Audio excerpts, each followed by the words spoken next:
Então, galera, vamos dar prosseguimento ao mini curso Respirando 2020 e vamos falar sobre as modalidades de ventilação mecânica.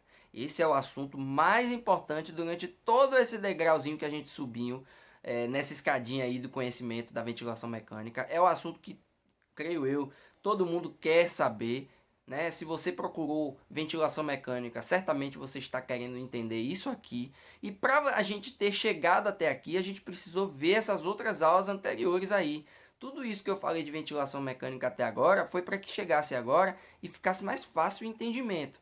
Né? Caso você já conheça, já tenha um conhecimento prévio, chegar nessa aula vai ser até mais fácil para vocês. Então, vamos agora começar a falar, sem mais delongas, sobre os modos de ventilação. E aí, para a gente falar de modos de ventilação, eu queria trazer aqui para vocês alguns conceitos antes da gente chegar nos modos em si. Percebam que eu coloquei aqui, na verdade, existem inúmeros modos de ventilação mecânica. Existem vários, não são poucos, pessoal. Eu trouxe aqui os principais, os que mais são vistos por aí, e eu vou dizer para vocês quais são os mais utilizados, os menos utilizados, em que situações cada um deles se aplica melhor. De antemão, eu já trago para vocês a informação de que os estudos não mostraram superioridade de um sobre o outro, ou seja, entubei um paciente e quero escolher o modo ventilatório. Qual é o melhor modo para esse paciente? Não existe um melhor modo. Não existe aquele modo que reduz mortalidade, aquele modo que é melhor para aquele paciente, para o paciente. Existe aquele que para você, no seu raciocínio, na sua experiência, na sua prática, né, e com base no que você quer e planeja com aquela ventilação mecânica para aquele paciente, vai ser melhor aplicado. Ou seja, o melhor modo ventilatório é individualizado caso a caso, tá certo? Inclusive, você pode começar com um modo e depois mudar para outro modo tranquilamente, dependendo da evolução do paciente. E aí, os conceitos que eu quero trazer para vocês é que os modos ventilatórios, na verdade, eles se dividem em três grupos, que é o modo controlado, ou seja, o modo em que o ventilador manda na ventilação do paciente. É ele quem determina a hora que vai inspirar, a hora que vai expirar. É ele que determina o quanto que vai ser inspirado, quanto que vai ser expirado, né? A frequência respiratória, por sua vez, é ele que vai mandar. Isso é o modo controlado. O modo assistido é aquele que o ventilador vai controlar algumas situações, mas quem manda é o paciente. O paciente é quem vai dizer a hora que ele quer inspirar, a hora que ele quer expirar, o tanto que ele quer inspirar, o tanto que ele quer expirar. Eu só tô aqui, o ventilador, né? Tá aqui de retaguarda com base nos parâmetros mínimos que você estipulou, para poder ficar vigilante. Se ele não tiver alcançado o mínimo que eu quero, eu vou lá e ajudo, vou lá e interfiro. Eu assumo a ventilação naquele momento.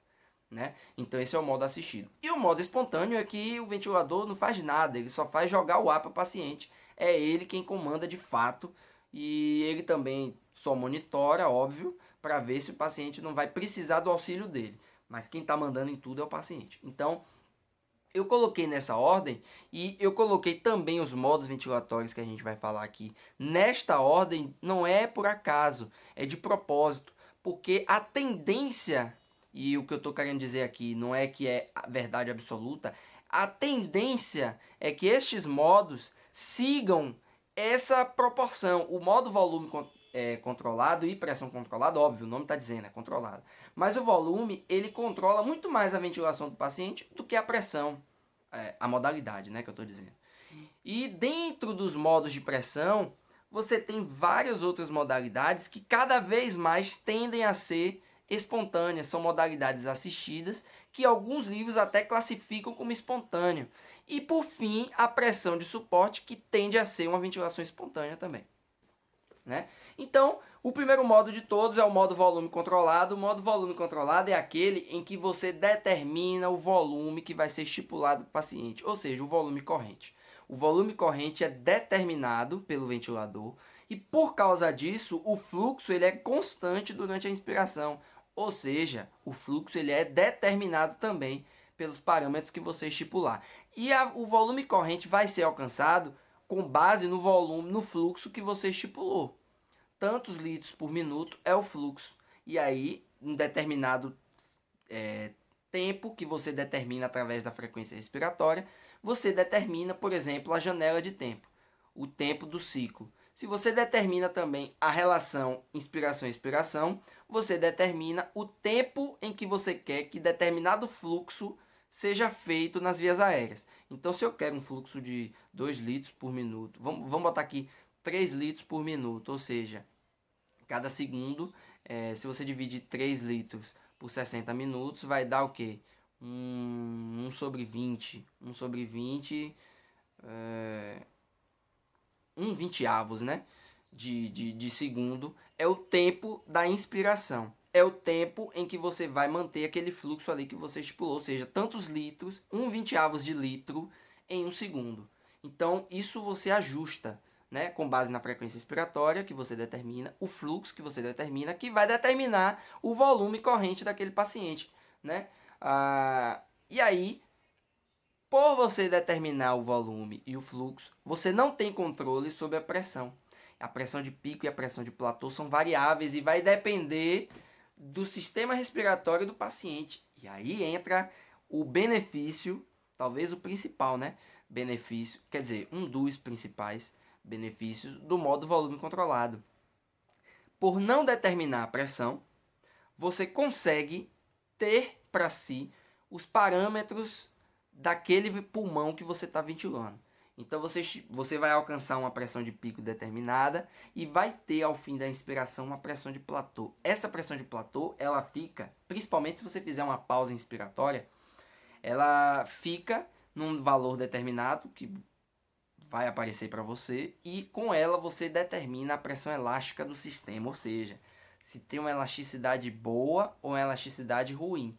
A pressão de pico me determina, por exemplo, a pressão total do sistema, né? E eu sabendo a pressão elástica, eu sei também a pressão resistiva. Então, sabendo esses componentes, eu sei se há uma resistividade alta, se há uma elasticidade baixa, e tudo isso vai me ajudar a entender aquele pulmão que eu estou ventilando, né? O fluxo, como eu falei, ele é constante até alcançar o volume corrente programado. Quanto mais volume, mais pressão de pico. Então, você diminui a pressão de pico, diminuindo a pressão ou diminuindo o fluxo que você impõe sobre aquele sistema. E aí, já que eu imponho o fluxo, a pressão é variada, né? Eu imponho o tempo que eu quero, é óbvio que o modo de disparo vai ser a tempo. Ou seja, eu determino que de tantos em tantos segundos haja um disparo, né? Ou seja, isso está me determinando o período em que eu quero que haja o disparo. Ou seja, o paciente não vai controlar isso. Quem está controlando é o ventilador. Por isso o disparo é a tempo. Vai determinar a frequência respiratória, vai controlar o volume no minuto. E o modo de ciclagem pode ser tanto a fluxo como a volume, né? Porque se você alcançar tantos por cento do fluxo inspiratório, você provoca a ciclagem. Se você alcança o volume corrente que você desejou, você determina a ciclagem. Via de regra, a ciclagem acaba sendo mais a volume do que a fluxo, mas pode ocorrer a fluxo também, depende muito, né, de cada caso. Como eu falei, os benefícios principais é você conseguir calcular, né, os determinantes ali, os componentes resistivos e complacentes, né? Como eu mostrei aqui, a complacência vai me dizer mais sobre a relação volume corrente pela variação da pressão e a resistência é a variação da pressão sobre o fluxo. Você tem a posse das características do sistema respiratório que você está lidando ali.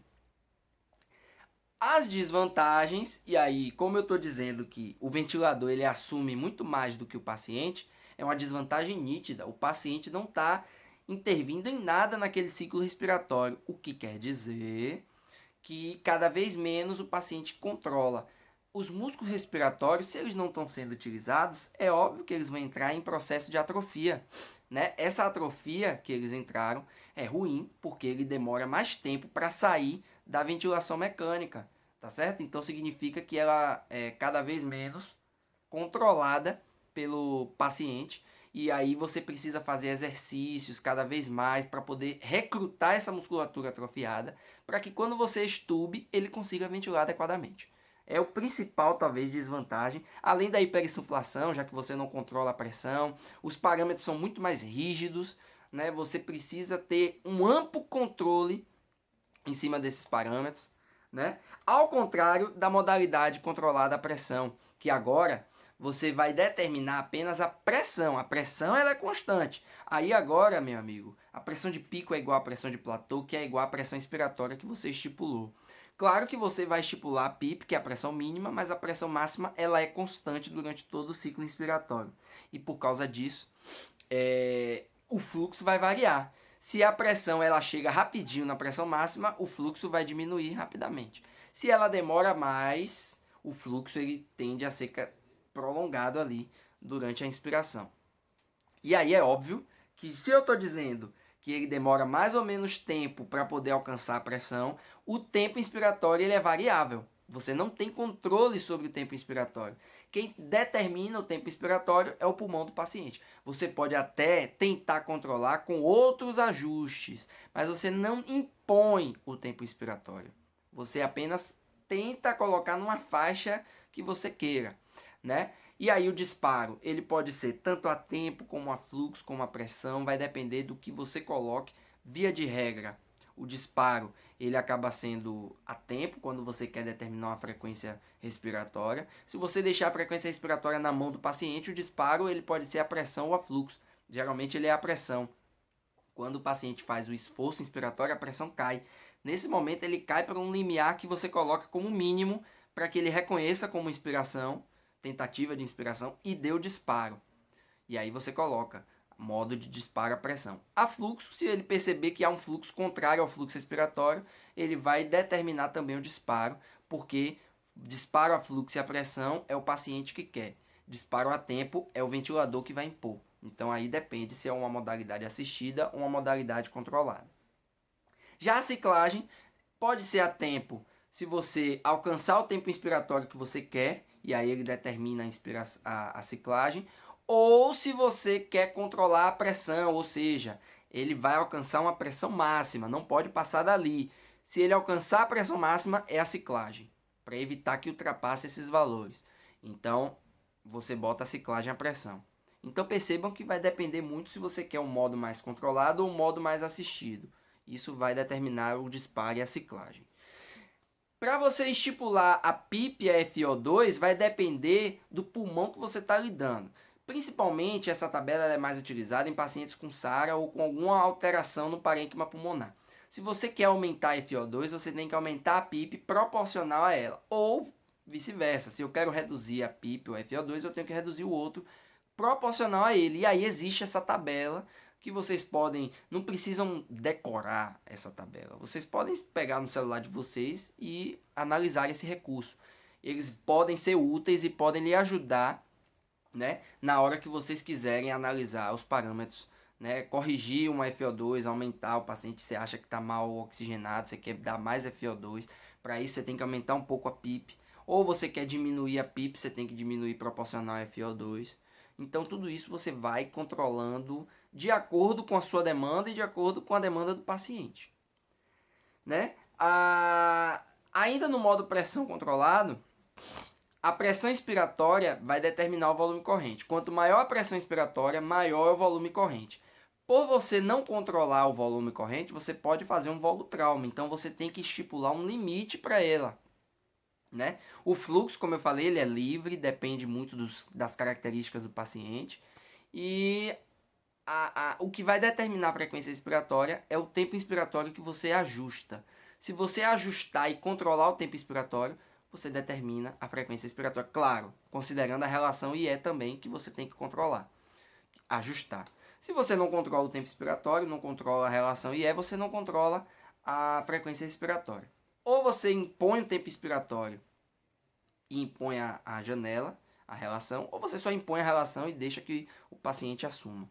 E aí tem dois nomezinhos que às vezes quando você estuda modo pressão controlada, você se bate, que é overshoot e rise time. Overshoot é porque a pressão ela é constante, então ele joga um fluxo para bater a pressão constante. Quando ele bate essa pressão constante, às vezes o ventilador R joga um pouquinho a mais. É o overshoot. Você vê uma curvinha para mais e volta para constante. Para você evitar que isso aconteça, o que pode ser perigoso, porque às vezes você pode botar mais do que o máximo que você permita para aquele paciente, Existe o rise time, que é um tempo inspiratório prolongado, que é um tempo para que você jogue o fluxo mais adequado para aquela pressão que você estipulou. O SINV, que é um modo sincronizado intermitente, é um modo espontâneo barra assistido, em que, na verdade, você estabelece um parâmetro mínimo e o ventilador ele vai deixar você ventilar. Quando ele termina a janela de tempo, você estipula a janela de tempo, que meio que engessa a frequência respiratória que você quer do paciente. Se ele não tiver nessa janela de tempo, ele vai analisar a janela de tempo. Acabou a janela de tempo, o ventilador analisa. Se ele não detectou esforço do paciente, o ventilador vai assumir e vai fazer um disparo. Se ele detectou um ou mais disparos do paciente, ele vai deixar lá. Continua normal, não assume. Aí ele espera uma outra janela de tempo, ó. Para e analisa. Na última janela o paciente disparou? Disparou, ó. Teve um disparo, teve um ciclo. Então beleza. Deixa o paciente de novo. Opa. Acabou a janela, viu, olhou para trás. Viu que o paciente disparou? Disparou. Então beleza, deixa mais um ciclo. Mais um ciclo foi, olhou para trás, paciente disparou? Não. Não disparou? Então ele vai lá e começa um ciclo controlado, com parâmetros que você estipulou para ele. Você pode pensar que isso é ótimo, que isso poxa, é uma modalidade perfeita, então vamos usá-la, mas ela requer uma frequência respiratória muito baixa. Se você colocar uma frequência respiratória alta, você pode não detectar o esforço do paciente e isso é ruim. Então acaba que não é uma modalidade amplamente utilizada por aí. Já o CPAP, junto com o BIPAP e o APRV, são modalidades que são muito mais utilizadas na VNI, que é a ventilação não invasiva, do que na ventilação mecânica invasiva. Você pode até utilizar, mas em situações muito isoladas. Via de regra, elas são modalidades para VNI, em que o paciente vai disparar e a ciclagem é feita até quando você alcança um volume pré-determinado. Ela não vai garantir a pressão, porque você determinou o volume que quer alcançar. Então é óbvio que você não vai garantir nem pressão de pico, nem pressão de platô. Mas você determina um volume mínimo a ser feito. E aí, as indicações que os estudos mostram ter alguma eficácia é na apneia do sono, na DPOC exacerbada e no edema agudo de pulmão cardiogênio. Essas duas últimas são indicações claras de VNI. Então, são indicações mais de VNI que você acaba utilizando. A CPAP, a definição dela é que durante a inspiração, durante o ciclo como um todo, vai manter a pressão contínua, constante nas vias aéreas. Você vai garantir uma pressão constante ali nas vias aéreas, não vai oscilar, então você vai garantir um volume específico que você queira para determinada via aérea. O APRV, junto com o BIPAP, são modalidades em que você tem durante a inspiração dois níveis de pressão. Você vai determinar uma pressão X, que é a pressão máxima, que vai ocorrer durante a maior parte do tempo inspiratório, 80% a 90%, 95% do ciclo inspiratório, e cerca de 10 a 5% do ciclo inspiratório é determinado pelo outro nível de pressão, que é a pressão mínima.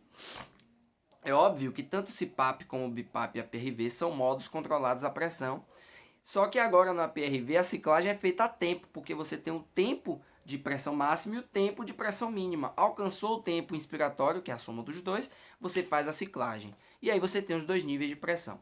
Ele tem inúmeros benefícios, melhora recrutamento alveolar, oxigenação com insuflação, com pressões menores, menos hiperdistensão, preserva a ventilação espontânea do paciente em algumas situações, melhora a relação ventilação-perfusão, tem menor repercussão hemodinâmica e dá mais sincronia, em que o volume corrente ele não é fixo, ele vai auxiliar o processo, né? Você tem um tempo expiratório maior do que o tempo expiratório, e essa aí é a grande diferença do BIPAP, que o BIPAP é um tempo expiratório curto para um tempo expiratório maior, tá certo? Em que o paciente pode a qualquer momento assumir a ventilação, né?